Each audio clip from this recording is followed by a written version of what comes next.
And I'd like to kindly invite the speakers of the next panel on stage. In ABC order, David Krasner, a book author and columnist and experienced hands-on IT leader, and also the CEO of MCK Group, which is a complete technology solution provider. David has extensive knowledge in change management, infrastructure, design support, and development, having worked for some of the biggest companies as either a senior director or consultant. Dave has a wealth of knowledge, insight into the backroom of IT. I guess you do. I would like to also invite Vilma Misiukonienė. I'm sorry, I practiced so much and I still was very afraid to pronounce it. Board member at the Cybersecurity Community Association of KSEA, Vilnius. Good to have you here with us. She's an EU digital policy expert with an interdisciplinary background in both technology and law, with strong ties to the international digital industry. She's collaborated with 6 national, EU, and international digital industry associations, and has designed and led 5 major digital policy campaigns. I'm also honored to have on stage Marta Poslad, Director at CE and Transatlantic Public Policy at Google. Based in London, she previously handled privacy and security policy for EMEA. She's a multiple-term board member and current chairwoman of the American Chamber of Commerce in Poland, a member of the Digitization Council and the Millennium Fellow at the Atlantic Council. And our moderator is Balázs Nagy, the CEO of NewPush, Google digital transformation leader. He has worked with billion-dollar corporations as well as startups, building a strong professional background in cybersecurity. After co-founding NewPush in 1999, Balázs went on to design and supervise the deployment of complex cybersecurity solutions, fast credit card payment systems, fare collection systems, and analytic systems. And I have finished, and the floor is yours. Thank you for being here. Let's give a round of applause.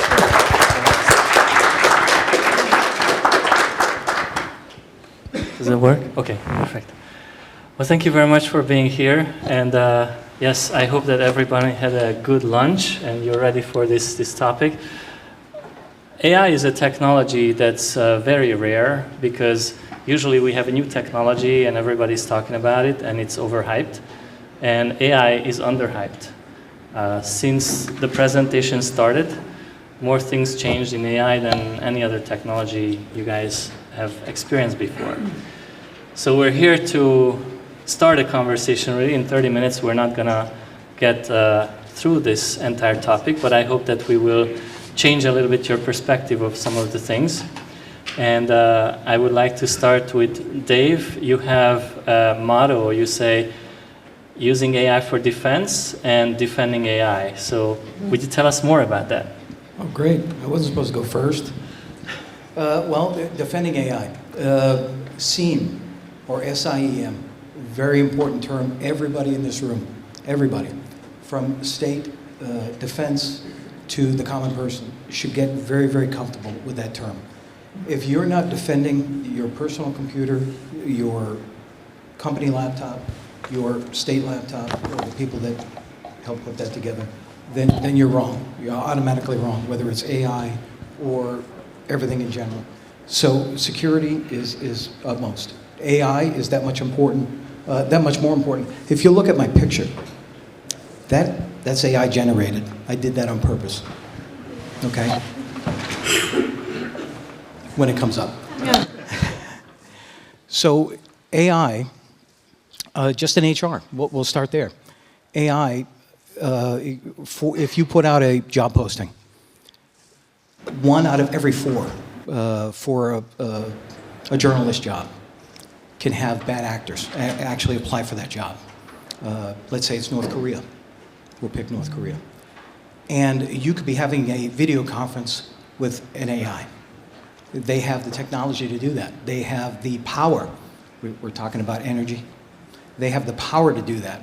Only way you can actually defend against that is for a company that can identify the Department of, what is it, you have a license. You can actually scan the license while you're talking to that AI-generated image, right? While you're talking to that person.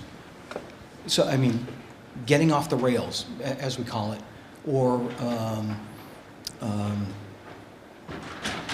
having that, geez, let me go back. You might be thinking about TrueSona and showing yes, the DMV that was ID. it, TrueSona. So, I mean, verifying. It all goes back to authentication, right? Auditing your data. Auditing your data. Having backups. If you're using ChatGPT, if you put into ChatGPT, is my data safe? We did this test yesterday just to see. It actually gives you the is it up there? There's your generated image somewhere. Yeah. Yeah, there it is. It gives you the answer. Well, you know, it's kind of hard to answer. It's probably not private. Then we went to Claude, which is another AI generator. We went to Copilot. We went to Google. They all give you the same answer. They're not 100% safe. They're not 100% private. You have to use cybersecurity. You have to use your protection methods. Geez, I'm kind of getting off topic. Well, it was the defense of AI, so I think you actually went quite around it. I think we're going to give you a breather and just transition slowly towards policy through the digital identity, because I think that what you were alluding to and that transitioning through TrueSona that allows you to know, are you talking to an AI bot or are you talking to a real person, and having to show a physical ID that can be validated through the DMV in the US or in Europe through some other methods. Well, our experts in digital ID here in Europe is Vilma. So would you tell us some more about that? Thank you, Balázs. So first of all, I would like to extend my gratitude to the organizers of this conference, including digital things into the conference agenda. I would say in our common regular life, we are in the bubbles. Politicians, they are discussing their own agenda. Techie industry, they are discussing their doing deep diving into their topics, cyber, AI, whatever it would be, software issues, and we are not very much connected. And that is the case when we did that. Because first message I would like to address to you as a politicians, as a decision makers in the governments or in international organizations. Like President Valenza said today, we are living now in the different world. Right now, everything ground on digital foundation, whether it would be public administration, energy sector, supply chain, transport, everything, yeah? And that means if you are taking the decisions, you need to understand these key principles. This digital intelligence should be part of your work, because it should not be not only for the techie guys, it's for you. So technology always comes first, laws come later. And we are facing right now an unprecedented shift when in this EU single digital market, within, I would say, 5 years, we have adopted around 50 regulations, directives. Some could say that we are over-regulated, but I would say that it is to protect the user first, to protect the society, to protect our digital sovereignty. And that's a tremendous challenge, how to handle everything when there are so many things at one time. And the digital identity, European digital identity, came as a political decision in the European Parliament when the pandemic came, and everybody was stacked at home, not able to connect cross-border, to pay the taxes, or to do some operational things with its own national identity. And therefore, this was the new legal framework empowering, first of all, the user to be in the center, to take the control of its data, and to decide, the user to decide which data I want to share to whom, and which services I want to get. Therefore, with this new legislation in force from this May, to be implemented in 2 years, now every citizen and every resident of EU could, with its national digital wallet, could open, for instance, me as Lithuanian, I can open an account in the Deutsche Bank online. I could put my driving license and going to Germany to show it to the policeman. And I'd get sick being on my vacation in Spain. I can call my doctor to get the prescription and going to the pharmacy to get it easily without wasting the time to see the doctor. So this is a tremendous change and opportunity, but it brings a lot of challenges, cybersecurity and also AI related. That's why the regulation put in place the provision saying that the wallet providers could not link any data of yours, could not store it, could not transfer somewhere. And that's what I guess is related with the AI developments to protect the user. So it's just the beginning of this journey, and a lot of us need to do in front, governments, industry, and academia. Thank you very much, Vilma. Thank you very much, Vilma. Thank you very much, Vilma. Now, we're going through digital ID to digital transatlantic relationships. So AI obviously is a weapon, and it's also a bigger picture conversation. So we are very lucky to have someone from Google here at a very high policy level. How does Google approach that? First of all, thank you for having me. It's great to be back in Budapest. I feel I have to go very much on the defense on a couple of things that were said before, because we sat down here to say we're here in defense of AI, and I feel we focused so much on negativities and what I would call half truths. On the privacy and security of AI, while of course, as everything else with new technology, it changes the demand for new guardrails and safeguards. It's a technology that can bring us so much closer to security and cybersecurity, exactly because of its power when used well. And then to a question on regulation, I think it's an agreed fact, well covered in the Draghi and Letta reports, that Europe is heavily over-regulated.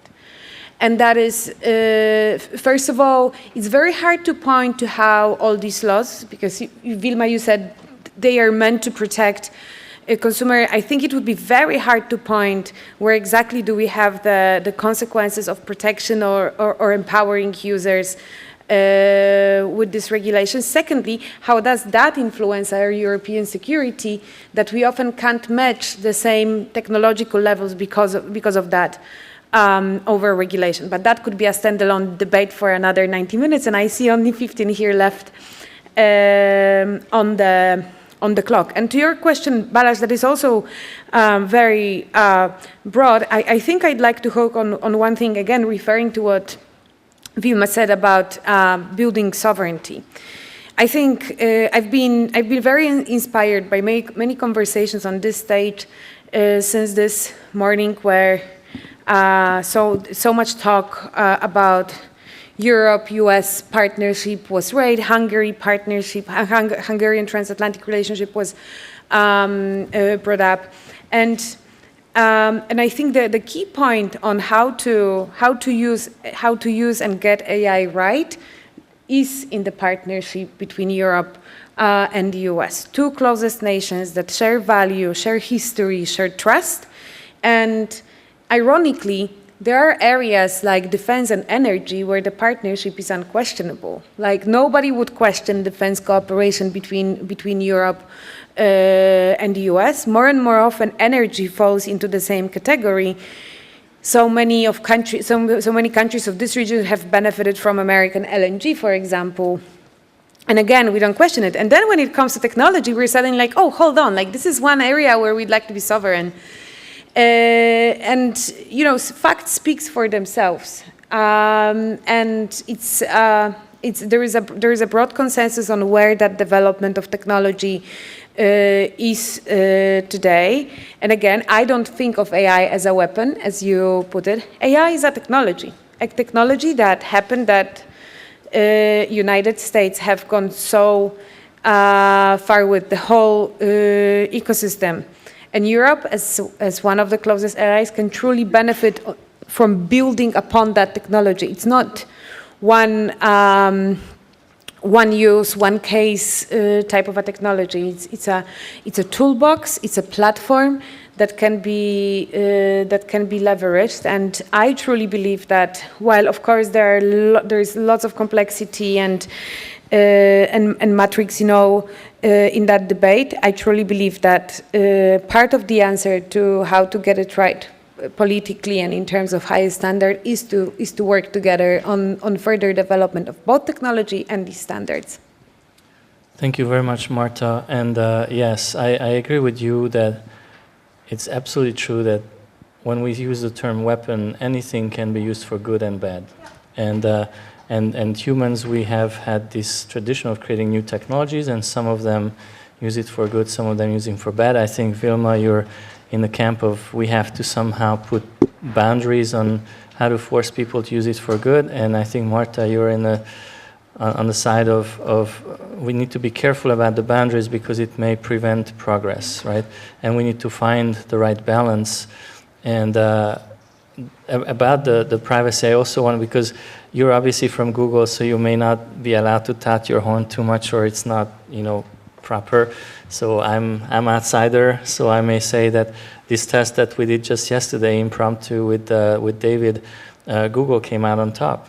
Okay, and actually, I would also say that among the large players, if you work with them, Google engineers will actually tell you if your AI initiative is can use better safety. So they will tell you, oh, be careful, you did it this way, but if you do it that way, it's safer. So the experience, I think that at Google is you guys are really very much into safety, very much into trying to make sure that this technology will benefit everyone. And then circling back to you, Dave, do you have anything to add? Yeah, so there are ways to help secure it. Nothing's 100% securable, right? But there are ways to help secure it. You can, if you're going to take it in-house, for instance, you can develop red teams, right? Red teams have all the tools, the knowledge. There are ways to go out and look at, and I'm not going to go into it here, but see what a red team does. You want to take it in-house, and he actually alluded to it. I'm sorry, I can't remember his name, the Vice Secretary. Saboch. In his slides, he's doing it right. So for those of you, if you're wondering if he was doing it right, the way he had it set up was absolutely right. He went into data poisoning. He went into the format. He went into auditing. That's absolutely right. That's what a red team does. That's exactly what a red team does.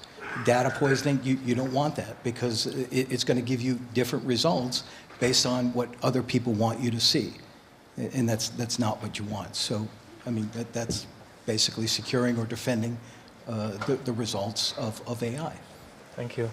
Marta, we had Vilma, we had an interesting conversation about digital ID, which I think might be of interest to everyone in the sense that today, if you go into a bar, especially in the US, they ID you, they card you, and they're trying to do it like in a really methodical way. So I think it's obvious I'm over 21, but they would card me, and so when you show your ID card, then the waiter or waitress sees everything about you, like sees where you live, your full name, everything. And before, you went into a bar, you could just order a drink, and they didn't need to know who you were, right? So do you want to tell us about this new digital ID, how this would work for that? Absolutely. So within this new framework, the barman doesn't need to know where I live, what I do, what... he just simply need to know whether I am allowed to buy the alcohol or not. And that's it. And this is just for one moment, second. Checked, green light, and that is the case. And also about the mobile driving license, for instance, when I go, the policeman just need to know, does my driving license, when I go, for instance, driving in Germany, does it valid? Does it, I'm allowed to drive, and that's it. And this is just for the moment. And I would say, as you just mentioned, about these standards and data models, so between the countries, we can introduce all these international standards and ensure interoperability. But if our legal frameworks would not be harmonized, would not be working, let's say, accepting each other, nothing would work. So therefore, governance is a key. The systems to be legitimate cross borders, let's say, if my mobile driving license, the directive is coming to implement it, each member state should put that in the digital format. And it's based on the ISO international standard, which is used in United States. But let's say if the systems does not, of US and Europe does not talk to each other, I mean from the compliance side, from the legal side, it would not work, right? So therefore, governance, legal harmonization is a key. Users to benefit and to have and for the governments to build that trust for the users, for the public interest, and save the time of us and all us feel comfortable within digital space, the same like we are protected in the physical environment. Thank you very much, Marta. I know we're going to wrap up pretty soon, so thank you very much, Vilma. And Marta, I know we need to wrap up pretty soon, so I have a question for you. You are one of the most powerful players in AI. You represent one of the most powerful players in AI. If you had like the magic wand, that's this famous question, what is it that you would like to be able to change now in terms of allowing for the adoption of AI? What is the biggest impediment right now? One in terms of policy, but it could be also a practical answer. What do you see as the biggest challenge that you would like to break down as a barrier?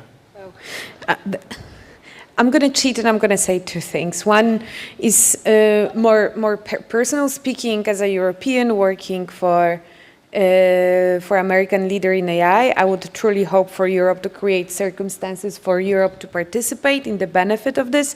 And a very practical example of it would be actually regulatory. Europe has enacted AI Act that is a widely supported piece of legislation that really positions Europe to be the source of trustworthy and responsible AI, and there was a broad consensus across the room. But then as very often happens in Europe, the left hand is saying we need to be very competitive, we're going to simplify, we're going to make it easier, and the right hand is actually saying, well, now we need a code of practice how to implement that AI act, which as many actors of this debate, including us, has said, is not going to let Europe participate in this breakthrough that creates circumstances for breakthroughs. And that's the beauty of AI. AI is in some way never ending. It creates opportunities that bear and create opportunities. That's why I would really wish that Code of Practice for AI Act changes for the benefit of Europe. That's one very practical. Secondly, would be societies and AI, societies, AI practitioners, AI producers, AI coders, we all require a social contract. And it comes from every panel, and we're not there yet. We in the tech world, we're very excited. We're running ahead. We see the progress. We see the premise. I'm personally very excited about what AI can do in medicine. This is a promise that we're going to live longer, healthier, in less pain. This is incredibly exciting. But when you don't see it all from the inside, you don't have the same assurances I would have, because you have access, you talk to people, you talk to engineers, you talk to people in the industry. Of course, there is a lot of fear, as the State Secretary pointed out. There are many things that need to be accounted for in terms of jobs, in terms of how we're going to change as a society. So I would, and we live in a very polarized and difficult times when it comes to public debate. So my broader wish would be for us to have the framework that would allow us to have the debate about the social contract societies want to have with AI, that would feel everyone included and at the same time would allow for progress. Thank you very much. Well, I think we need to conclude, because So we had a little bit of delay in starting, so thank you very much for coming. I appreciate for all of our panelists. Thank you.